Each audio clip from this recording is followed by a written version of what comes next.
¿Cómo te fue? ¿Qué? No. Y siempre estoy la puteada. Yo no me aguanto nada.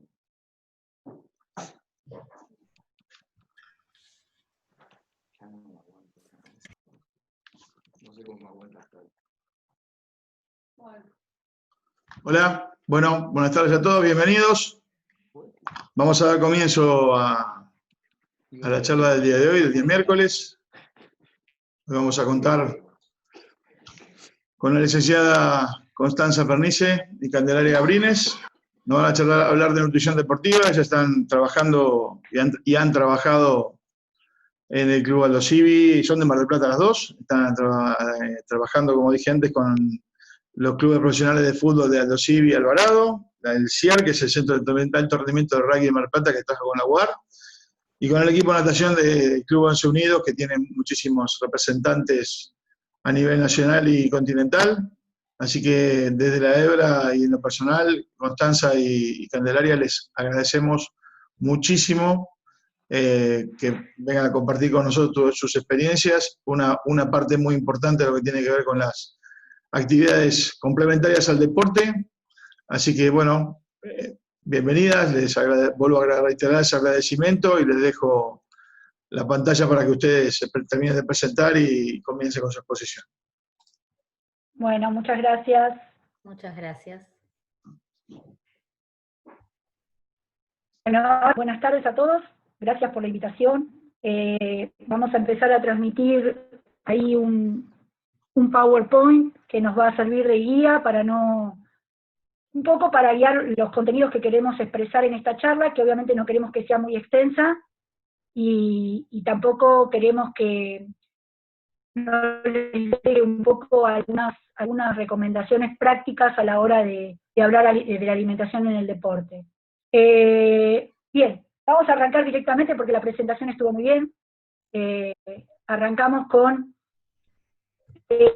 primero, explicar un poco que la nutrición deportiva no es más que una rama de la nutrición general, que lo que busca un poco es trabajar con el deportista en los distintos momentos de entrenamiento en el año deportivo, y busca por sobre todas las cosas mejorar el estado de salud, el rendimiento y demás.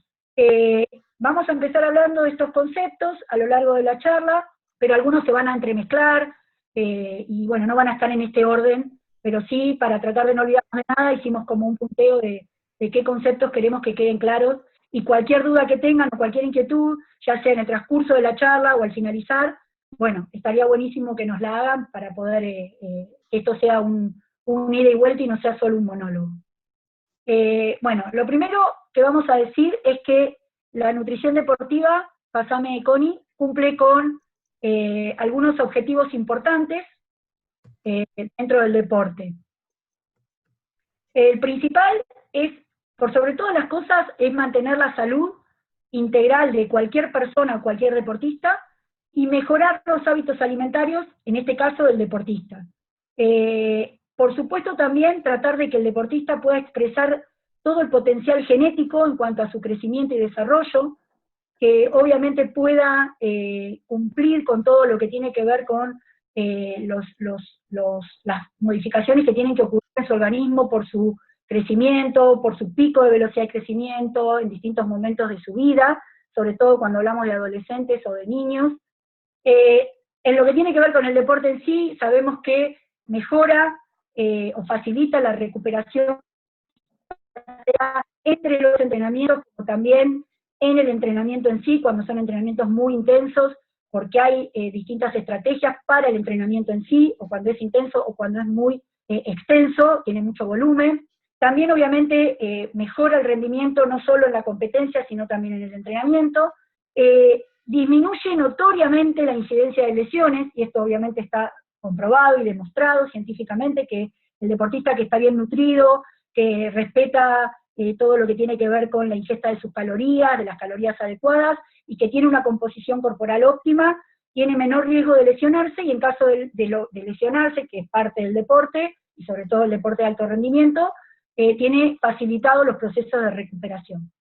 Y algo muy importante, que lo vamos a hablar hoy en particular en un momento de la charla, la nutrición aplicada al deporte mejora la composición corporal del deportista, y esto es lo que en definitiva permite todo lo otro que dije recién. Mejora el rendimiento, mejora la recuperación, tiene menor incidencia de lesiones y demás.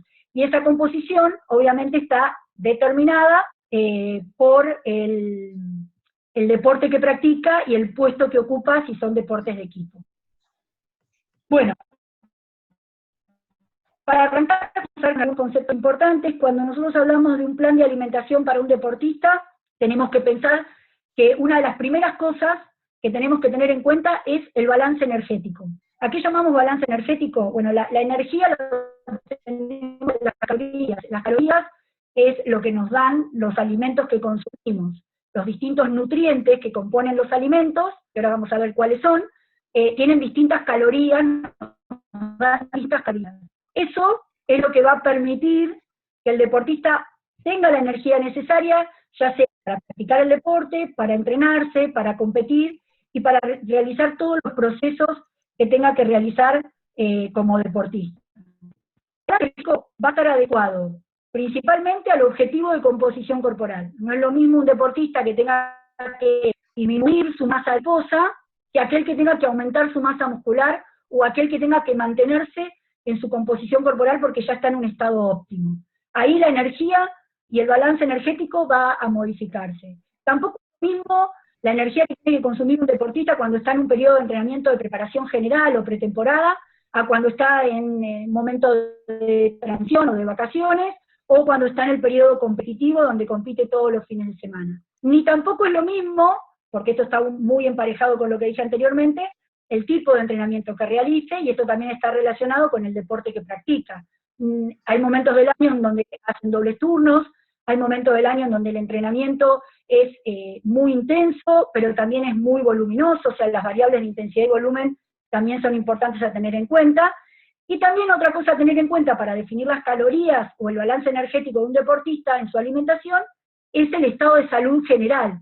Cuando el deportista está atravesando una lesión, requiere una energía extra. Cuando el deportista está enfermo, también requiere energía extra. Cuando estuvo atravesando por una operación o un procedimiento quirúrgico, para recuperarse requiere también más energía. Entonces, todas estas variables son importantes a la hora de definir las calorías totales que tiene que tener un deportista para mantenerse en un buen estado, para rendir y para poder recuperarse. Pasamos a la próxima. Después del balance energético, o a la par que el balance energético esté correcto, aparece el balance nutricional, y acá aparecen los nutrientes. Ustedes sabrán, porque muchos los manejamos, los nutrientes son aquellas partes que componen los alimentos de las cuales nosotros nos valemos para cumplir diferentes funciones. Los hidratos de carbono, o carbohidratos, o almidones, como también llamamos mucho los nutricionistas deportivos, es aquel nutriente que está presente en un montón de alimentos, que lo podemos obtener de un montón de fuentes, y que son la principal fuente de energía para el deporte. Estos hidratos de carbono, que pueden estar en diferentes formas, lo podemos obtener a partir de las frutas, de las verduras, de algunas verduras que tienen más almidón, como la papa o la batata, de las legumbres, de las harinas refinadas, de los cereales. Estos hidratos de carbono, todos los nutrientes que nosotros ponemos en un plan de alimentación para el deportista, los calculamos de acuerdo a los gramos por kilogramo de peso. No nos valemos de otras herramientas. En general lo que decimos es que un deportista necesita, por ejemplo, 5 gramos de hidrato de carbono por kilogramo de peso. ¿Y eso cómo lo calculamos o cómo lo individualizamos? Principalmente, primero a la posición corporal del deportista y a su objetivo, y segundo, al momento del año en el que está y al tipo de entrenamiento que está realizando. La variación en la cantidad de hidratos que un deportista necesita puede ir desde 3 gramos por kilogramo de peso a 10 gramos. ¿Y esto de qué va a depender? Bueno, de un montón de factores, como les dije, del tipo de deporte, del objetivo, del momento del año en el que esté entrenando y demás. Esto es importante porque muchas veces los deportistas creen que tienen que consumir cantidades de hidratos de carbono superiores a las que realmente tienen que consumir. Y ahí aparece un problema muy encontrado en el deporte, que son deportistas que tienen exceso de grasa en su cuerpo. Y eso, obviamente, no optimiza el rendimiento, y por supuesto aparecen los riesgos de lesiones, porque el deportista tiene que manejarse con ese exceso de peso que no es para nada útil, y que al contrario significa un lastre para todo su organismo. Entonces, muy importante saber que puede variar la cantidad de hidratos de acuerdo al momento en el año en el que esté, que no siempre consumen lo mismo. También es importante entender que la calidad de carbono también puede ser distinta o puede requerir que el nutricionista se la modifique por algún motivo. Por ahí quitamos harinas refinadas y aumentamos el consumo de alguna verdura, o de alguna fruta, o de algún cereal, como puede ser la avena, o de alguna legumbre. No siempre tiene que venir todo de las harinas refinadas, de los fideos, de las pastas, o de ese tipo de alimentos. Y también es importante, además de la cantidad y la calidad, el momento en el cual se consumen estos hidratos de carbono, y el tipo de hidrato de carbono que voy a elegir va a depender del momento en el que el deportista esté y que los necesite. No es lo mismo el deportista que está a la hora de ir a entrenar, bueno, el tipo de hidrato que va a tener que consumir será uno, al que consume diariamente, por ejemplo, en todos los desayunos o en sus almuerzos, cuando esa comida está alejada del entrenamiento y de la competencia. Esto lo vamos a ver un poquito más adelante con algunos consejos prácticos. En cuanto a las proteínas, que es lo que viene ahora, es muy importante también, al igual que los hidratos, la cantidad. Fíjense que puede variar entre 0,8 gramos por kilogramo de peso hasta 3 gramos, 2,5, dependiendo, como dije anteriormente, de todos estos objetivos. Es muy importante la calidad de la proteína, porque vamos a poder aprovechar más todo lo que esa proteína nos da, que son esos aminoácidos que permiten la función plástica en el organismo. Y también es muy importante, y en las proteínas más que en los hidratos aún, el timing o el momento en el cual se consumen. Sabemos que para que la proteína se absorba bien, para que se aprovechen y para que cumplan con la función que tienen en el organismo, es importante que se consuman divididas a lo largo de todas las comidas del día, y que esa cantidad de proteínas que yo vaya comiendo en las diferentes comidas que hago, desayuno, almuerzo, merienda, cena o colaciones, sean más o menos pareja.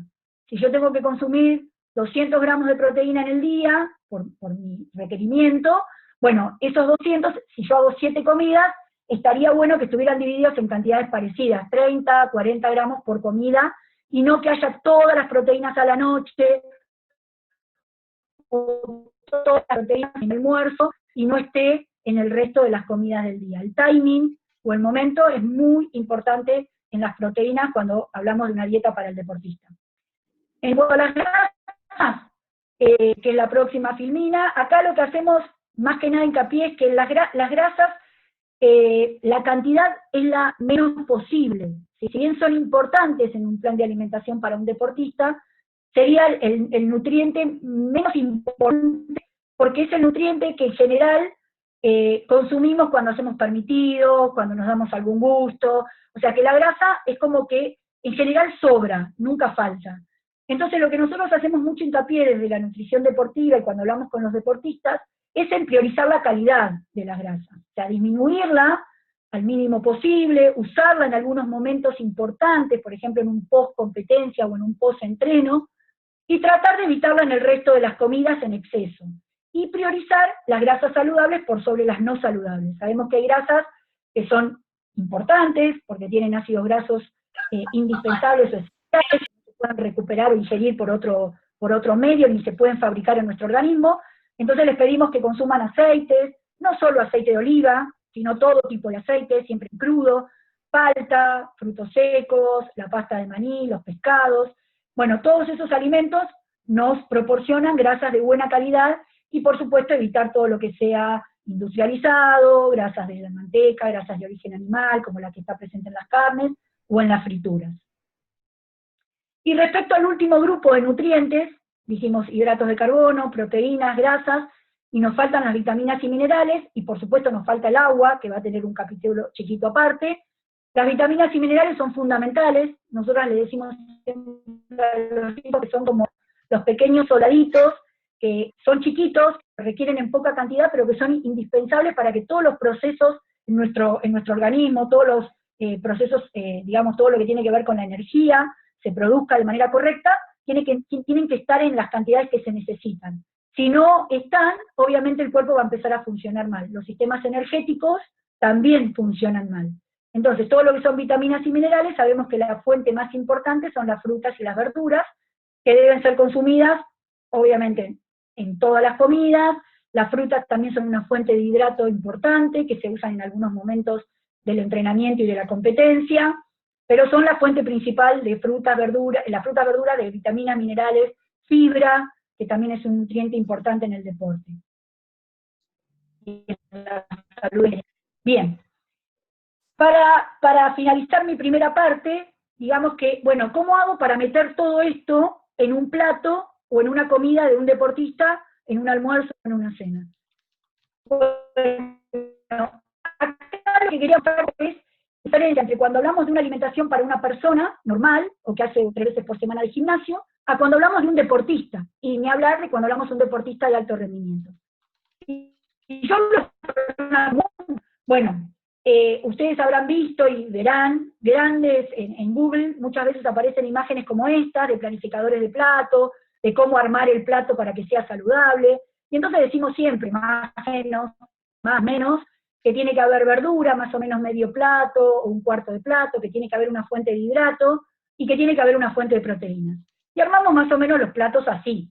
Sabemos que si ponemos más verduras, el plato va a tener menos calorías, si ponemos más proteínas, aquella persona que requiera aumentar su masa muscular o hace ejercicios de mucho impacto o de fuerza, bueno, aparecerán más las proteínas. Pero cuando el deportista, en la próxima filmina, vamos a ver que la diferencia es importante cuando planificamos lo que tiene que comer el deportista, porque ahí aparecen variables que en una zona sedentaria o en una persona de un deportista amateur no aparecen. La primera variable importante es la de la composición corporal. Repito, y vamos a repetir en esta charla, no es lo mismo un deportista que tiene como objetivo el descenso de masa adiposa que un deportista que tiene como objetivo el aumento de la masa muscular. Entonces, o aquel que tenga que controlar o mantener su composición corporal. Esto es importante, y es lo principal que tenemos en cuenta. Y anexo a eso, el tipo de entrenamiento que realiza. No es lo mismo el día que hace un entrenamiento de turno, no es lo mismo el día de un entrenamiento de pretemporada, que quizás dura 2 horas, 2 horas y media, a un entrenamiento, por ejemplo, regenerativo, que hacemos después de la competencia del fin de semana. Entonces, eso va a ir variando, como pueden ver en la imagen, la cantidad de cereales o de hidratos que podemos usar, la cantidad de proteínas, la cantidad de verduras, tener en cuenta cuánto le pone de grasa, ¿sí? Ya sea en forma de aceite, o de aceitunas, o de palta. Es decir, esas son las variables que manejamos y que usamos para individualizar por momento y por deportista cómo va a ser su plan de alimentación. Porque si no, los objetivos a corto, a mediano y a largo plazo no se obtienen. Y hablando de esto, y para darle entrada a Connie, sabemos que una de las cosas muy importantes, porque ya lo venimos diciendo desde el principio de la charla, es la composición corporal. Para entender un poquito más de esto, Connie va a hablar de qué es la composición corporal y qué cosas podemos diagnosticar y mejorar a partir de esta herramienta deportiva en el deporte. Bueno, gracias, Cande. Buenas tardes a todos. Bueno, y así como Cande habló esta primera parte de lo que es la nutrición deportiva y todo lo que eso lleva, hay una segunda parte que nos ocupamos nosotros, que es como ella bien dijo, la composición corporal, ¿sí? Cada vez que nosotros ingresamos o a un nuevo club, o tenemos diferentes deportistas que nos visitan por diferentes cuestiones, lo que necesitamos saber como punto de partida es diagnosticar su composición corporal. ¿Qué hay detrás de ese peso, de esa persona, de ese deportista? Entonces, es, digamos, la parte fundamental que hacemos cuando empezamos a trabajar, ya sea con un deportista de manera individual o grupal. Y una vez que conocemos la composición corporal, ahí podemos empezar, obviamente, a planificar el tratamiento nutricional de acuerdo a los objetivos. Entonces, como decía Cande, si bien una de las recomendaciones en cuanto a los carbohidratos depende del tipo de deporte, de intensidad de ese deporte, y del momento en el año en el cual están, si es una pretemporada, si es un periodo competitivo, lo que nosotros también tenemos que mirar es, si es un deporte grupal, la composición corporal de cada uno. Entonces ahí el plan es en donde encuentra diferentes variantes. Entonces, nosotros lo que necesitamos conocer es justamente esa composición corporal. Existen diferentes métodos, ¿sí? Y todos estos métodos lo que van a hacer es estimarlo. Ninguno nos va a dar una composición corporal exacta, todos van a estimarlo, y hoy por hoy el gold standard es el DEXA, que lo que hace es un barrido por el cual nos va a arrojar los diferentes compartimentos corporales en cuanto a masa magra, masa libre de grasa, masa muscular y masa ósea, ¿sí? Obviamente tiene como desventaja que es muy costoso, requiere de tener ciertos aparatos que son sumamente costosos y difíciles para trasladar a los clubes, a los consultorios. Después tenemos la bioimpedancia, ¿sí? Que es otro método que también va a estimar a través de la impedancia la cantidad de masa magra y de masa grasa que puede tener ese sujeto, ¿sí? Y que va a depender de la cantidad de agua también en ese momento. Y por último tenemos la antropometría, que es un método que es sumamente, digamos, fácil de aplicar, digamos, consiste en ciertas herramientas que son fácilmente trasladables al consultorio, a los diferentes clubes, requiere de una serie de mediciones, requiere de mucha preparación, de mucho entrenamiento, y hay, digamos, muchos títulos que tenemos que ir obteniéndolos para ir certificando cada vez más alto en este mundo de la cineantropometría. Pero bueno, lo que nos permite obtener esta última herramienta son diferentes datos, ¿sí? Que son totalmente comparables en todo el mundo con los diferentes deportes. Entonces, si yo tengo un deportista hoy por hoy acá en Mar del Plata, por ejemplo, puedo cruzarlo con datos de referencia de otro lugar, ¿sí? Y son sumamente parecidos, entonces yo ahí puedo planificar diferentes estrategias, ¿sí? Entonces, como dije recién, esta herramienta que es la antropometría es la que se usa hoy por hoy en deporte para poder intercambiar datos y poder obtener un diagnóstico del deportista, conocerlo y clasificarlo. Y en base a eso, digamos, analizarle y planificarle su plan. Bien. Por otro lado, también lo que podemos hacer con esta herramienta es plantear los objetivos a corto plazo, a mediano plazo y a largo plazo. Entonces, nosotros con diferentes instancias de controles antropométricos podemos ir controlándolo y saber si va por el buen camino o no, ¿sí? Por ejemplo, podemos tener un deportista que necesitamos que baje su masa grasa para estar en un óptimo nivel. Pero ¿qué pasa? Si estamos en la mitad del campeonato, va a ser muy difícil conseguirlo a muy corto plazo. Entonces, eso lo que vamos a hacer es planificarlo más a largo plazo, y nos vamos a concentrar en priorizar su rendimiento deportivo, ¿sí? Y que se vaya dando este cambio en la composición corporal más a largo plazo. Si tenemos un deportista que tiene que bajar su masa grasa y estamos en un momento de pretemporada, tal vez logramos que el cambio se dé de una manera más rápida, ¿sí? Esto se puede lograr por el plan alimentario y por el tipo de entrenamiento, porque obviamente tienen días de descanso, entonces podemos planificar todo esto sin tanto inconveniente. Cuando el resultado es lo que realmente nos interesa, ahí tenemos que manejar objetivos más a corto, mediano plazo, ¿sí? Perdón, que te interrumpa. Hay una pregunta de Lucía Romero. No sé, Lucía, si vos podés saber. Sí, la estoy leyendo. Perfecto. Adelante. Para contestar esta pregunta es muy importante entender que los abdominales se marcan principalmente, siempre hay un dicho que dice que los abdominales se marcan en la cocina. Esto tiene que ver con que la grasa abdominal es normalmente la que me impide ver el delineado de la masa muscular abdominal. En general se matan haciendo abdominales, entrenan mucho la zona media, pero el abdominal no se llega a definir, no se llega a marcar, no se llega a ver. Y esto tiene que ver con los hábitos alimentarios.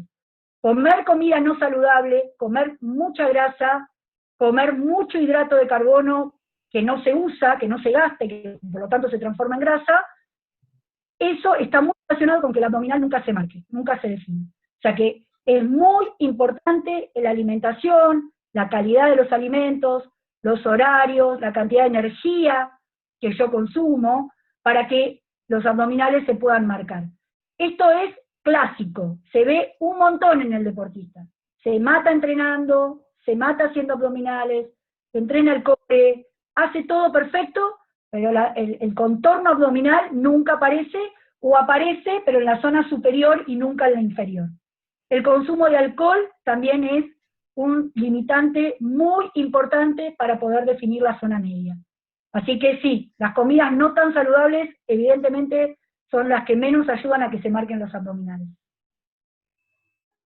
Perfecto. Muy bien. Bueno, seguimos. Una pregunta, Lucía. Bien.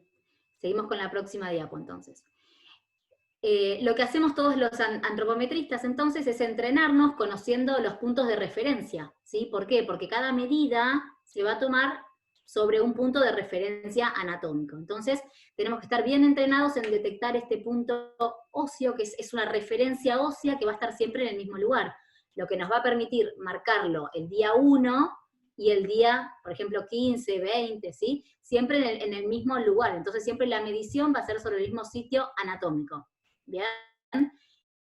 Es que tenemos estas referencias marcadas, ¿sí? En todo el cuerpo humano, lo que vamos a hacer es tomar las diferentes variables, ¿sí? El peso del sujeto, la talla, los pliegues cutáneos, ¿sí? Que nos van a dar una indicación de la grasa corporal subcutánea, y se mide con un plicómetro, ¿sí? Lástima que no lo tengo acá para mostrárselos, los perímetros, ¿sí? Los diámetros, que son, digamos, nos indica el ancho de los huesos grandes como el vía acromial, huesos chiquitos como el de la muñeca o el húmero, por ejemplo, ¿sí?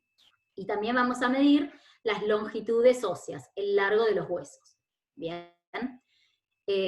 Con toda esta información lo que hacemos es cruzarla dentro de un software y nos va a arrojar el cuerpo del sujeto, del deportista, fraccionado en 5 componentes. Es decir, más allá del peso del sujeto, obtenemos otros datos que son sumamente valiosos, y son los que vamos a usar para conocer al sujeto, para clasificarlo, para analizarlo, para compararlo con su referencia, ¿sí? En el deporte, ¿bien? Y si no tenemos referencia, lo que vamos a hacer es simplemente seguirlo longitudinalmente en el tiempo, para ir evaluando su propio progreso, ¿sí? Porque sabemos que en el deporte lo que vamos a tener que siempre manejar es tratar de tener valores de masa grasa lo más bajo posible, porque la grasa es como una mochila que lleva la persona cuando se mueve, cuando salta, ¿sí?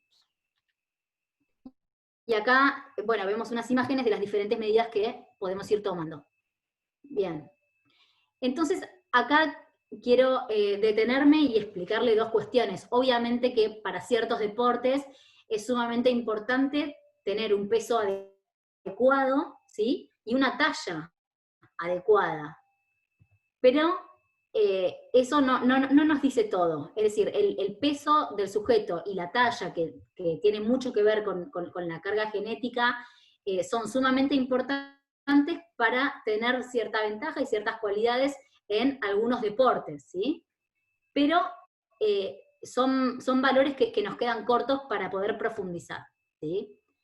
Es por eso que necesitamos conocer más, y necesitamos conocer el esqueleto de esa persona, que es realmente el que va a ser el determinante en el peso corporal, ¿sí? Conociendo el esqueleto de esa persona, vamos a poder conocer y planificar, digamos, qué cantidad de músculo soporta ese esqueleto.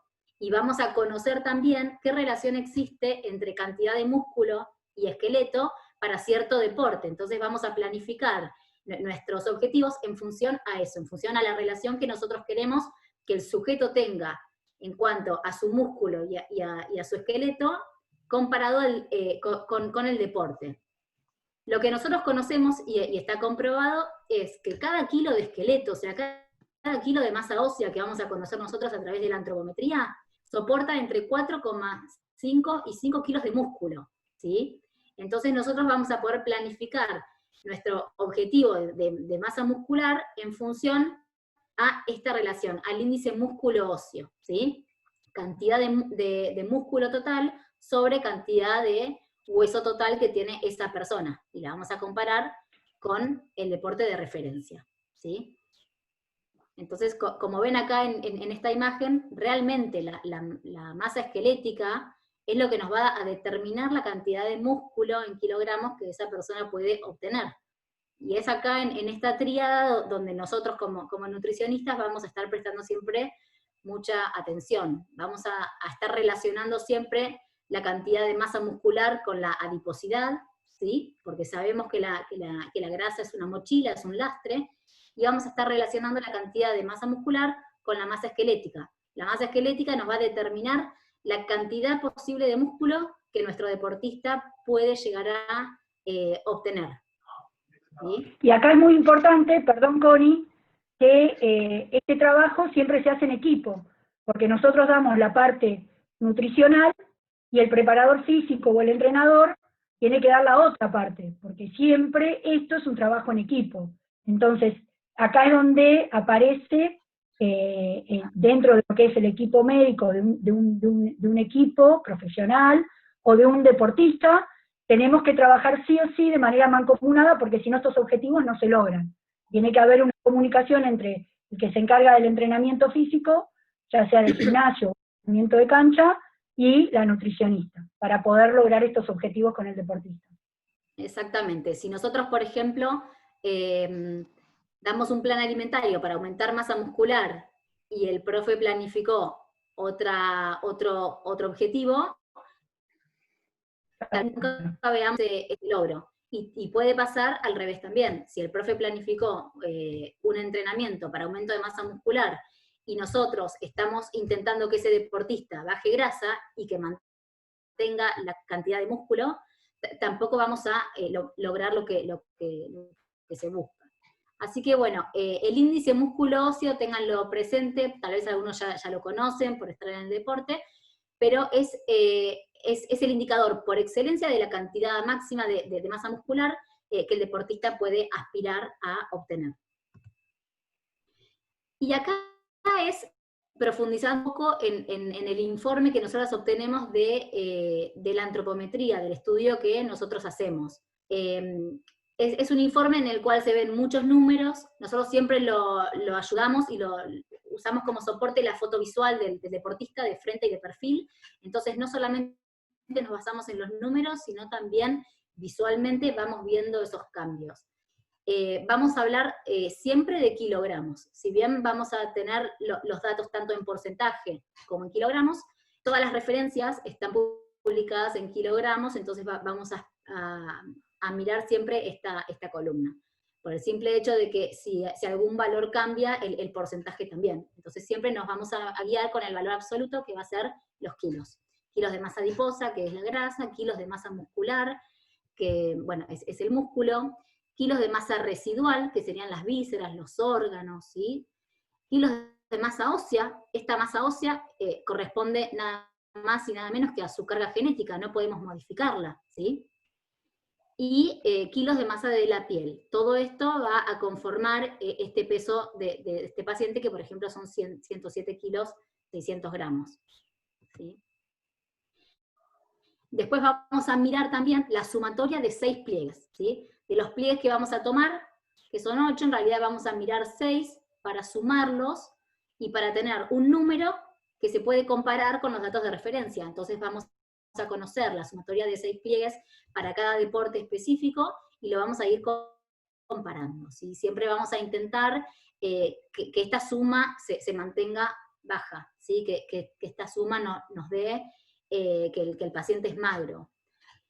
Por otro lado, si no tenemos estos datos de referencia, usamos el que conocemos y vamos a aspirar mantenerlo o bajarlo un poco, ¿sí? Estos 6 pliegues van a ser el tríceps, el subescapular, el supraespinal, el abdominal, el pliegue del muslo y el pliegue de la pantorrilla, que siempre van a estar tomados en el mismo sitio. Por eso el entrenamiento del antropometrista es sumamente importante. Y por otro lado, acá vamos a tener el dato del índice músculo óseo de esta persona, ¿sí? Por ejemplo, si relacionamos masa ósea en kilogramos con la masa muscular en kilogramos, esta persona nos da que tiene un índice de masa índice músculo óseo de 3.8, 3.85, ¿sí? Y más o menos va a ser ese valor el que vamos a ir buscando en los diferentes deportistas. Algunos un poco más, otros un poco menos, pero vamos a andar siempre en esos valores, en sumatorias bajas, ¿sí? Más abajo de, por ahí el objetivo puede ser 40 o 50, si es una mujer, un hombre, y hemos visto que hay deportistas que rinden muy bien con sumatorias más bajas aún, cercanas a este 25, ¿sí? Bueno, entonces, tenemos el análisis de la composición corporal, planificamos nuestro plan alimentario, ¿sí? Y nosotros lo que vamos a, obviamente, trabajar con los alimentos, se transforman en nutrientes, y que entran a nuestro cuerpo como diferentes sustratos, y una vez que están adentro de nuestro cuerpo, cada uno va a estar orientado a cumplir diferentes funciones. Los hidratos de carbono, ¿sí?, se van a terminar transformando en glucosa, que van a servir como combustible o como digamos, para nuestros músculos, ¿sí?, para poder tener energía para hacer nuestra actividad física. Las proteínas van a estar, que posteriormente, digamos, como sustrato pasarían a ser los aminoácidos, tienen la función principal de formar, mantener, reparar tejido, y tienen una función plástica sumamente importante y son claves a la hora de formar lo que es la masa muscular. Y con las grasas como alimento lo que vamos a obtener son los ácidos grasos, ¿sí?, que vamos a intentar manejarlos, y nosotros desde la alimentación vamos a indicar los que son más saludables, son cardioprotectores, los que son antiinflamatorios. Bien, bueno, ahora... Ahí estaban haciendo una pregunta, que si a los 50 años cuesta más generar músculo que a los 30. Eso sí, es así, ¿sí? A medida que nosotros crecemos, en nuestro organismo se produce una sarcopenia propia del crecimiento, del envejecimiento en realidad, que es esa pérdida de masa muscular que se va produciendo década tras década, a partir de los 35 años aproximadamente. Entonces, todo eso hace que lo que yo haga fuerza solamente sirva o para mantenerlo, o para mantener mi masa muscular, que es la que logré en mi juventud, o para ir mejorándola, pero mucho más lentamente que lo puede hacer un chico o un joven, con todas sus hormonas, con todas sus enzimas, en pleno momento o etapa de crecimiento y desarrollo. Es más lento, es más costoso, pero no es imposible. O sea, la masa muscular se puede lograr con un trabajo, como dijimos en el principio, bien ordenado, mancomunado entre lo que es el ejercicio físico, el trabajo de sobrecarga, que es fundamental para los 50 años sacar masa muscular, y lo que es el trabajo de la alimentación. Si logramos hacer eso bien y tenemos paciencia y lo sostenemos en el tiempo, el resultado obviamente se logra. No es lo mismo que a los 25 o 30, pero se puede lograr. acá pregunta Connie si lo lees el chat, No sé por qué no lo puedo ver. que dice músculo óseo en un deportista de alto rendimiento, se sabe la importancia, pero si hay un límite genético para el cual se pueda llegar a ese índice músculo óseo. Digamos, el límite genético sería el valor de 5. ¿Eso pregunta Claro. o entendí mal esa pregunta? No, sí, pregunta si hay un límite genético para llegar a un índice músculo. Sí, lo que En se ve realidad la genética lo que te limita claro, el lo óseo. que en las publicaciones es que, esa pregunta está bien, digamos, el techo, el tope sería un valor de 5, ¿sí? Recién dijimos que cada kilogramo de esqueleto soportaría entre 4,5 y 5 kilos de músculo. Entonces, el índice músculo óseo que nosotros tomamos como referencia sería de 5. Lo que no quiere decir que hemos visto deportistas con un índice músculo óseo mayor a 5. ¿O no, Candé? Sí. No es lo que abunda, pero es la realidad. Nosotros no vamos a... cuando llegamos a un índice músculo óseo de 5 y vemos que este sujeto puede seguir aumentando más masa muscular, lo que vamos a ir viendo y controlando es justamente el tema de las lesiones, el tema de que lo pueda soportar, y siempre comparándolo con el valor de referencia de su deporte.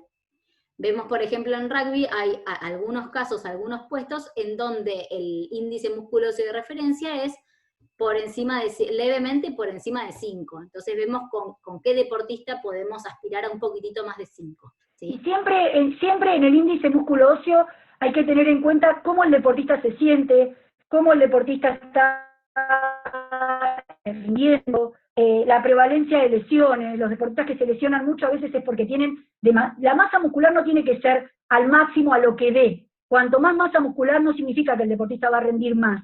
La masa muscular tiene que ser la óptima para su esqueleto, la óptima para el deporte que practica, la óptima en cuanto a que él se siente cómodo y rinde con esa masa muscular. O sea, eso se charla mucho, pero el límite genético obviamente en general está alrededor de 5, y obviamente va a depender mucho del esqueleto que tenga, la cantidad de masa muscular, y el esqueleto no lo podemos modificar. Bien, bueno, para ir redondeando, vamos a ir avanzando un poquito más rápido para que también puedan hacer preguntas, y vamos a ir a lo más específico. Recién Connie les decía que cuando nosotros estamos en la época de pretemporada es donde podemos lograr los cambios en la composición corporal más fácilmente, pero vamos a hablar de lo que es la semana de entrenamiento de un deportista, por ejemplo, que compite los fines de semana y que entrena de lunes a viernes para poder hacer o jugar el partido el fin de semana. Ahí es muy importante que en la semana tengamos en cuenta que esté bien nutrido, que tenga todos los nutrientes que necesita, que esté adaptada a las calorías que necesita, a los días de entrenamiento que varían mucho en esa semana, y después tenemos el día de la competencia en sí, que sería el día previo o la comida anterior, que en general es la noche anterior, y la comida del día de competencia dependiendo del horario del partido o de la competencia. Ese día es muy importante prestarle atención a que tenga sus depósitos de glucógeno, o sea, que tenga sus cargas de carbohidratos completas, que no le falten, ya sea el glucógeno hepático o el glucógeno muscular, y prestarle muchísima atención a lo que es la hidratación. En general los deportistas, no el deportista tanto de alto rendimiento, porque ya tuvo mucho contacto con nutricionistas, pero sí el deportista por ahí amateur, o el deportista que no ha tenido mucho contacto con Nutri, le presta poca atención al tema de hidratación. Entonces, eso es muy importante. Y después lo que tiene que ver con el partido en sí, y los momentos que rodean al partido, que son el pre, la hora previa, el intra, o sea, lo que tiene que consumir en el partido o en la competencia, dependiendo de la duración, y el post, que ahí es donde tenemos que aspirar a que el deportista se recupere de manera completa y se vuelva a hidratar correctamente. En la próxima. Bien. Bueno, acá es ampliar un poquitito más lo que dijo Cande recién, pero bueno, es cómo vamos a ir manejando los alimentos, puntualmente los nutrientes, para poder lograr cada una de estas etapas. El pre, ¿sí? En la alimentación pre, lo que nosotros necesitamos es que el deportista llegue con el combustible lleno, ¿sí? Con el tanque de nafta lleno. Entonces lo que vamos a pensar es en un correcto consumo de carbohidratos, de todos esos alimentos que nos aportan energía, ¿sí? Y vamos a manejar el aporte de proteínas según la distancia que nosotros tengamos en tiempo, desde que ingerimos ese alimento hasta que competimos, ¿sí? Ahí vemos si lo ingresamos o no, si es mayor horas de datos con un poquitito de proteína, una pequeña proteína como llamamos nosotros, y si estamos más cerca, nos quedamos solamente con los hidratos de lenta absorción y un poquito de rápida absorción. Después, durante el partido o durante el entrenamiento, si es muy largo y si es muy intenso, si estamos en verano, lo más probable es que se necesite relleno ese tanque de nafta, ¿sí? Para poder sostener el rendimiento. Entonces lo que vamos a optar en esa instancia es elegir los alimentos que tienen carbohidratos de rápida asimilación. El deportista los consume y a los 10-15 minutos están en sangre para poder sostener el nivel de rendimiento, ¿sí? Y una vez que el partido o el entrenamiento o la competencia finaliza, lo más importante de ese momento es usar esa hora, ¿sí? Para tratar de llenar el tanque de nuevo. ¿Por qué? Porque nuestro cuerpo, nuestro organismo está más preparado para asimilar los hidratos de carbono, y si los combinamos con proteínas de alto valor biológico, mayor todavía, y lo que ese deportista logre tener el depósito nueva próxima sesión de entrenamiento, de partido, ¿sí? Así que acá lo que tiene mucha importancia es la combinación de almidones de rápida asimilación, de lenta absorción y las proteínas. Bien, otra cosa que es sumamente importante es no probar ninguna el día de la competencia, ¿sí? ¿Por qué? Porque nuestro intestino, nuestro cuerpo necesita adaptarse a esos cambios, y sumado a los nervios, sumado al momento de la competencia, sumado al partido que nos estemos jugando, puede ser que ese alimento esté bien indicado, pero que necesitemos probarlo durante el entrenamiento para que nos caiga bien y para que nos resulte bien el día del partido, ¿sí? Porque lo que no queremos, obviamente, cualquier estrategia queda nula si el deportista se descompone.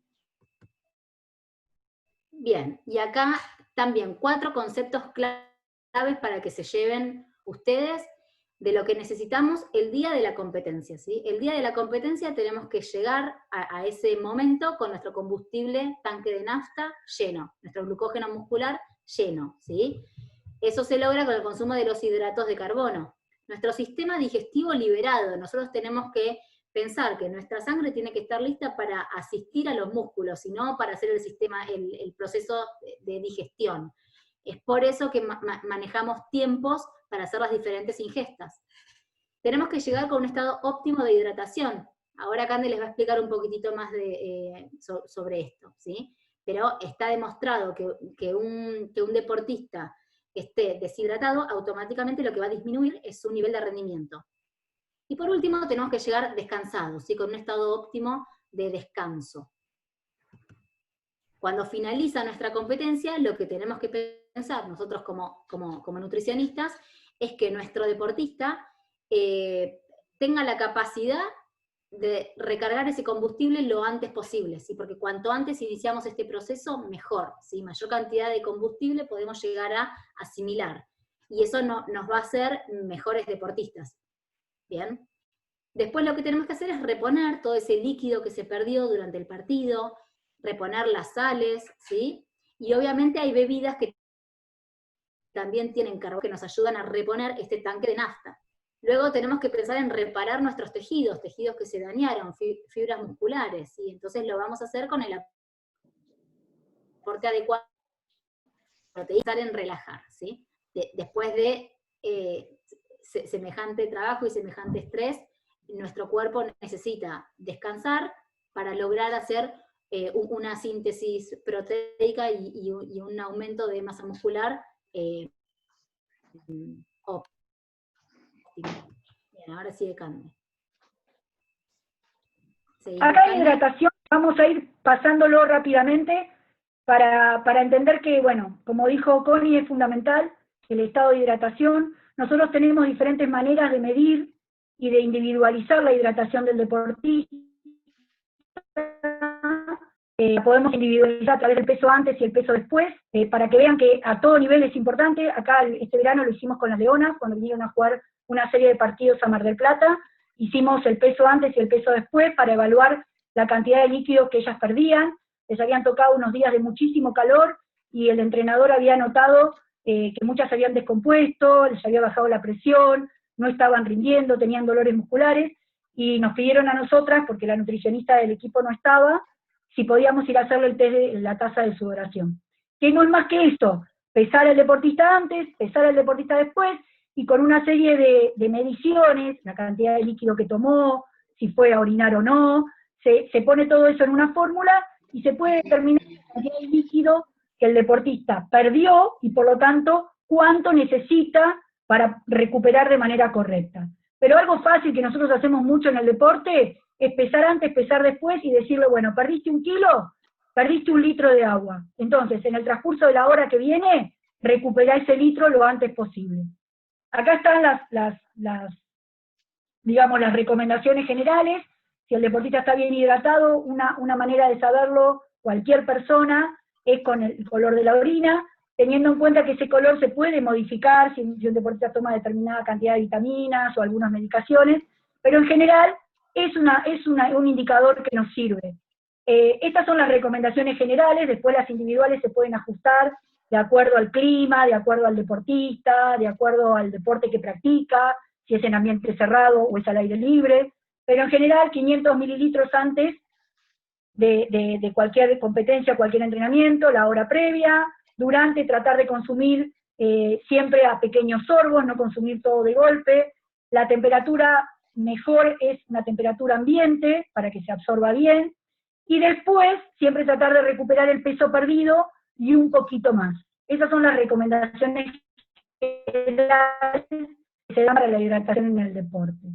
Y acá, no sé, Connie, si querés decirlo vos. Bien, estas son algunas de las estrategias que nosotros usamos para ir abasteciendo a nuestro equipo, ¿sí?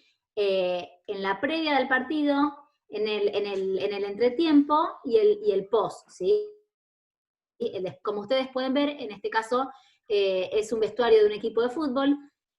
Tenemos siempre bebida, agua, bebida deportiva, tenemos turrones, bananas, geles, gomitas, frutos secos, ¿sí? El fruto seco generalmente se da después.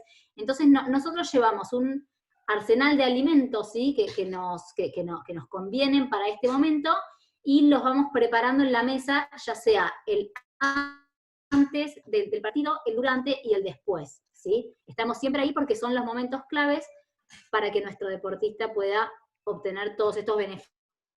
Si no lo hacemos nosotros, a veces es difícil poder congeniar con alguien para que lo haga. Lo mismo nos pasa en el entrenamiento, y más cuando es verano. Solemos cortar la fruta, preparar, y bueno, llevar algunos cereales. Toda esta logística nos encargamos nosotras. En el caso de no estar, lo dejamos indicado para que el utilero pueda hacerlo, ¿sí? Pero una vez que los entrenamos, suelen responder bastante bien, porque no siempre estamos nosotros. Es muy importante que entiendan que la recuperación de la ingesta de algún alimento con glucosa, si el entrenamiento es muy largo, o si el partido dura 2 tiempos de 35 o de 45 minutos, es importante que ocurra en el entretiempo, con algún alimento, como pueden ser los geles deportivos, las gomitas, algún trozo de banana, algún caramelo, algo que me dé glucosa de rápida absorción. ¿Y cómo lo enseñamos? Porque como dijo Connie, lo más importante es que lo sepa el deportista, que el deportista esté empoderado de conocimientos para poder llevarlo adelante. Lo hacemos a través de estas herramientas, como pueden ser, por ejemplo, los individuales, en donde hacemos mucho hincapié en la recuperación post-esfuerzo, en los alimentos que tienen que consumir, que no tiene que faltar la proteína, que no tiene que faltar el hidrato, que tienen que rehidratarse correctamente. Después también podemos usar como otras variables para la enseñanza lo que son las charlas, ¿sí? Que a veces las hacemos en grandes grupos o en pequeños grupos. También lo que son las infografías que se pueden hacer y dejar impresas en diferentes lugares. También, por supuesto, si son más chiquitos, podemos optar por algún juego. el juego es una manera muy linda de poder incorporar algunos conocimientos. A nosotros nos encantan los talleres de cocina. Cuando hablamos de chicos pequeños los hacemos con los padres, porque son los que preparan la comida, y cuando son chicos más grandes, les enseñamos a armarse un licuado, les enseñamos a hacerse una comida pre-entreno, pre-competencia, les enseñamos a armar una cena antes de una competencia, qué alimentos no pueden faltar, los desayunos, previo a las competencias también, y los talleres de cocina son algo que hacemos habitualmente. Bueno, más o menos esto es lo que le queríamos dejar claro. Para terminar, ahí tenemos un montón de funciones, que obviamente las dejamos para que si alguno la quiera leer, pero bueno, me interesaría que hagan preguntas, si alguno tiene alguna duda respecto a lo que dijimos, o otra duda, alguna cosa que tenía en la cabeza y que nosotros no tocamos, bueno, es buenísimo para que nos la hagan ahora para poder responder. ¿Qué licuado es bueno para la masa muscular? Preguntan. Bueno, no hay un licuado bueno para la masa muscular, ¿sí? Hay licuados, o sea, podemos hacer un licuado, puede tener alimentos o puede tener suplemento, que es algo que nosotros también nos encargamos mucho de la suplementación. Cuando hablamos de suplementos de proteína, no hablamos más que de una proteína hecha polvo, ¿sí? Que después nosotros la ponemos en agua o en leche y obtenemos 20-25 gramos de proteína. Pero eso mismo lo podemos hacer con un alimento, podemos usar leche, podemos usar avena, que es una fuente de hidrato y de fibra, podemos usar alguna fruta para tener una fuente de azúcar, pero en general los licuados, el deportista cree que para aumentar la masa muscular tiene que consumir solo proteínas, y eso es un error, porque para fabricar masa muscular necesito proteínas, que son como la base, los ingredientes, pero necesito energía, y la energía me la van a dar los hidratos de carbono. O sea que lo mejor para ganar masa muscular es que el licuado tenga una fuente de proteínas, que puede ser la leche, puede ser el huevo cocido, puede ser algún aporte de proteína en forma de suplemento, pero también tiene que tener un aporte de hidrato, que puede ser la avena, que puede ser la fruta, que puede ser azúcar, que puede ser miel, pero es muy importante que tenga las dos cosas, porque si hacemos proteínas, nos va a faltar la energía para poder formar masa muscular. Nosotros recomendamos licuados de ese tipo. ¿Una consulta puede ser? Vale, Una consulta. Hay algunas frutas que durante el entrenamiento no hay que ingerir, digo, por el índice glucémico, que produzcan una hipoglucemia. O sea, ¿hay algunas frutas que hay que evitarlas durante el entrenamiento? Mira, la bibliografía, cuando hablamos de hipoglucemias reactivas, que es lo que a vos te referís, Sí. es muy baja la cantidad de hipoglucemias, los deportistas que hacen hipoglucemias reactivas, y en general ya se dan cuenta que eso ocurre, ¿sí? Y se conocen. No hay una fruta prohibida, pero sí lo que se busca, más que por la hipoglucemia, es que no tenga un alto contenido de fibra, ¿sí? Entonces lo que se busca es que sean frutas para consumir de fácil digestión y de un contenido de fibra bajo, o si no, pelarlas, ¿sí? Entonces, por ahí la naranja, lo que hacen los deportistas, en vez de comer toda la fibra, la chupan, y con eso obtienen el azúcar de lo que estamos necesitando. Otros prefieren pelar la manzana, cortarlas en trocitos, y es una buena fuente de energía la manzana pelada. Y la más común, la que usamos siempre, es la banana, que tiene un alto contenido de almidón, si está madura, y la que más se utiliza para el intraesfuerzo, para el entrenamiento, para la competencia. Pero no hay, de hecho, después del entrenamiento se recomiendan consumir frutas que tengan, por ejemplo, los frutos rojos, que tienen mucho antioxidante, entonces usar cebolla, usar moras, pero no son las mejores para el intra por la cantidad de fibra que tienen. Pero en general lo que hacemos con el deporte es graduarlo en cuanto a la fibra. Si hay algún deportista que tiene glucemias reactivas, bueno, usar esto, ¿sí? Usar por ahí alguna fruta que no tenga tanto contenido de hidrato, o que no sea de tanta rápida absorción. Y sí, me iría la manzana pelada, ¿sí? O usar el estado de maduración de la fruta, un poco menos madura, va a ser menos glucosa rápida en la sangre. No sé si respondí a la pregunta, Raúl. Es importante, a la pregunta tuya, Raúl, ¿sí? Lo que es importante también para evitar esta hipoglucemia reactiva es que la comida Previa. Al evento o al entrenamiento, la previa, ¿sí? que se planifique bien en cuanto a horario y que se priorice el aporte de hidratos de carbono de lenta absorción, ¿sí? No de rápida absorción. Porque si hacemos una comida previa con alimentos de alto índice glucémico, o sea, que se absorben muy rápido, es más probable que estemos más cercanos a una hipoglucemia reactiva, ¿sí? Lo que pasa es que mi duda es muchas veces con esas comidas pre-competencia, ¿no? O sea, que me parece, me pasa a mí, creo que nos pasa a todos, es que uno a veces confunde el tema es el tiempo de la ingestión con el tiempo de la absorción de eso, y que uno lo tenga disponible. Por ejemplo, decir, bueno, que yo comí 2 horas antes, que eso realmente después esté disponible en mi cuerpo para poder utilizarlo, ¿no? Es totalmente, es así, y lo que nosotros tenemos como valores de tiempo de absorción del nutriente y de digestión, tiene que ver con el tipo de comida y alimentos. Cuanto más combinada sea la comida previa, más lenta va a ser la absorción, por más que tenga hidratos. Hay alimentos, por ejemplo, si yo como un plato de fideos blancos, probablemente en 2 horas los tenga disponibles, ¿sí? La glucosa. Ahora, si a ese plato de fideos le agregué queso, le agregué carne, probablemente tarde mucho más, tarde 3 horas, 3 horas y media. Y si a eso le puse, por ejemplo, carne blanca, probablemente lo disminuya en media hora. O sea, es muy variable. Por eso nosotros cuando hablamos de la comida previa a un partido, siempre tratamos de hacerla 3-4 horas antes para garantizarnos la digestión completa, para que tenga el estómago vacío, y también la absorción de la mayoría de los nutrientes que estén disponibles. Y es comida, si es 4 horas antes, es una comida completa, que tenga de todo. Ahora, si ya me voy acercando a 2 horas, y ahí voy sacando algunas cositas del medio. Gracias. Quedó clarísimo. Nada integral, ¿sí? Importante, nada integral. Nada que sea precompetencia, que sea integral. ¿Sí? Los fideos integrales para el resto de la semana. El pan integral para el resto de la semana. El día de la competencia, más bien blanco. Especialmente cuando estamos hablando de un deporte en equipo. El carbohidrato de avena y el pan. ¿Cuál es preferible para comer antes de entrenar? Bueno, más o menos respondí recién a esto. La avena es un cereal con alto contenido de fibra y de proteínas. Por lo tanto, es un cereal excelente para comer en la semana, para comer alejado de los entrenamientos, para comer post-entreno, pero no es el ideal si estoy a 2 horas de una competencia. Lo mejor es el pan blanco, que va a ser de mejor digestión, de más rápida absorción, y es el que es preferible cuando estoy a 2 horas, 1 hora y media de un entrenamiento o una competencia. Si estoy a 4 horas, si yo voy a merendar a las 5, voy a jugar el partido a las 9:30 de la noche, avena.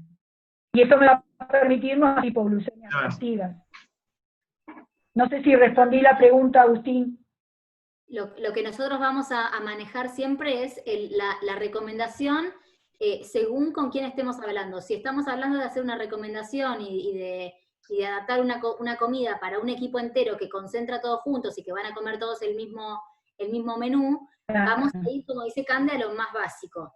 Es decir, a priorizar las harinas refinadas y de fácil digestión en la previa del evento. Si estamos hablando de un deportista que es un caso individual, que se cocina solo, que lo conocemos, que tolera ciertas cantidades de fibra, por ahí en la comida previa al evento nos podemos animar a recomendarle, y por ahí él mismo nos lo puede sugerir, un alimento que tenga hidrato y que tenga un poco más de fibra, ¿sí? Eso se maneja en general en deportes de equipo, vamos por el ABC, por lo básico.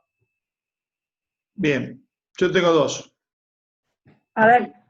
Bueno, básicamente está claro y se entiende bien. Mi pregunta es, en caso de las competencias tipo nacional o sudamericana, en este caso el handball, que pueden durar 5 o 6 días, o un mundial que puede durar entre 12 o 14 días, a medida que van pasando, obviamente, la competencia, se va acumulando el desgaste, qué cosas, no hace falta específicamente, digo, pero por no tener una idea de qué cosas, o que hay que aumentar, o que hay que tener en cuenta, porque, bueno, el desgaste es superior, ¿no? Si hay algo, le pago la hora. Sí.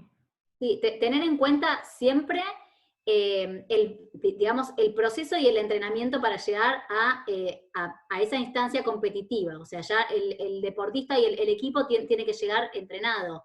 Se sabe que a medida que avanzan los partidos, el desgaste es mayor, la ruptura de fibras musculares es mayor. Es por eso que siempre vamos a priorizar la recuperación post partido como algo fundamental y darle mucha prioridad. Se prioriza mucho el descanso, se priorizan mucho los síntomas específicos de cada deportista, y lo que se va manejando también es la estrategia según la sintomatología y la situación de cada deportista en el caso de que lo requiera. En general lo que se hace cuando los torneos son largos es todo esto que dijimos, que uno lo puede hacer con más tiempo. O sea, si yo termino un partido y voy a volver a jugar la semana que viene, tengo toda una semana para recuperar.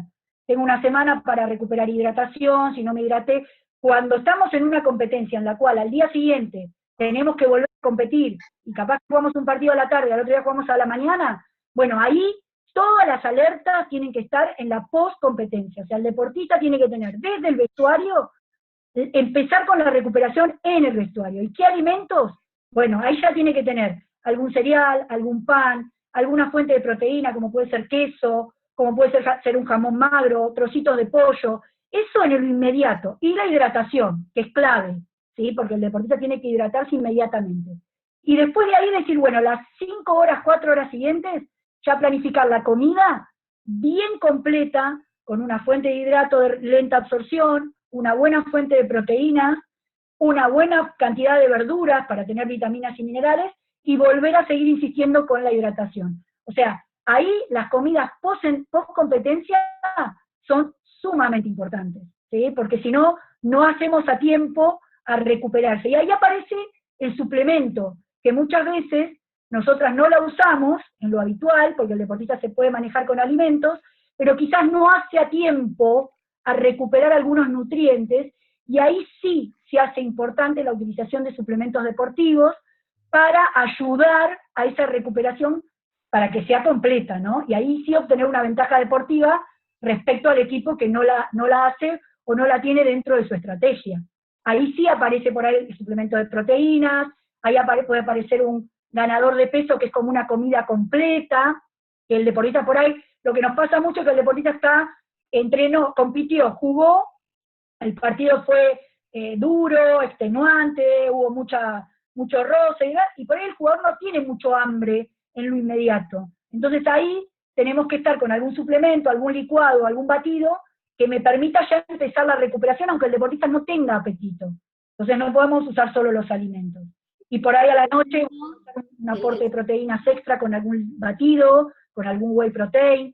O sea, ahí la coordinación entre lo que el deportista necesita, lo que siente, el entrenador que nos dice, mirá, lo noté cansado, lo veo que se está quedando, ahora con la tecnología de GPS podemos saber si el deportista está corriendo igual, si se está quedando, bueno, todo eso mancomunado es lo que hace la mejora y la diferencia. Bien, y lo otro que quería preguntar era toda esta cuestión novedosa, por lo menos, ¿verdad? Para los que todos somos más ignorantes de estos temas, que es el tema de que ahora parece como que los deportistas vegetarianos van con ventaja, ¿no? Entonces, bueno, quería saber la opinión de alguna de las dos con eso. Es un concepto muy nuevo, es un concepto muy nuevo, creemos que hace falta más investigación y más datos científicos publicados para poder leer y para poder tener una base más certera. La realidad es que nuestra área es muy nueva, entonces todo lo que nosotros estamos diciendo es en base a una bibliografía científica y que se sustenta de nuestra experiencia. Entonces, bueno, hoy por hoy sí vemos muchos atletas que optan por esas, ay, se me fue la palabra. Formas de alimentarse. Formas de alimentarse, sí.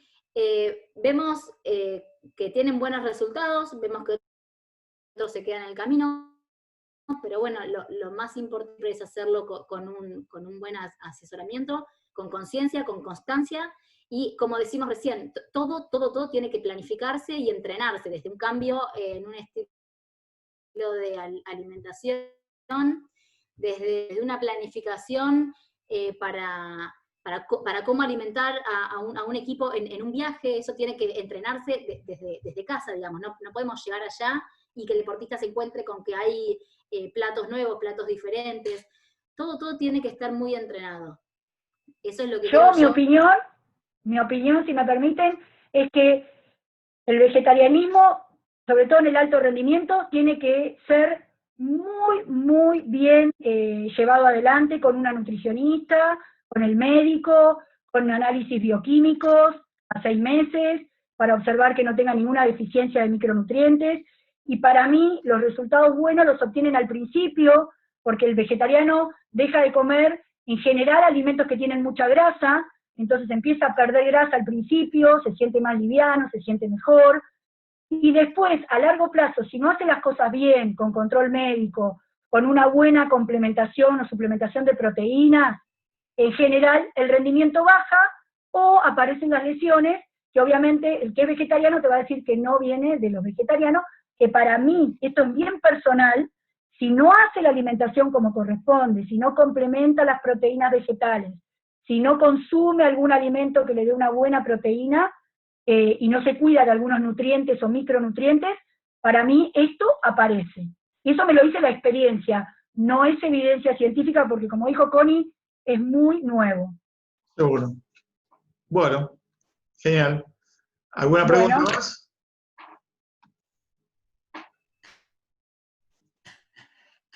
Bueno, parece que hemos compartido con mucha claridad todo lo que nos han dado.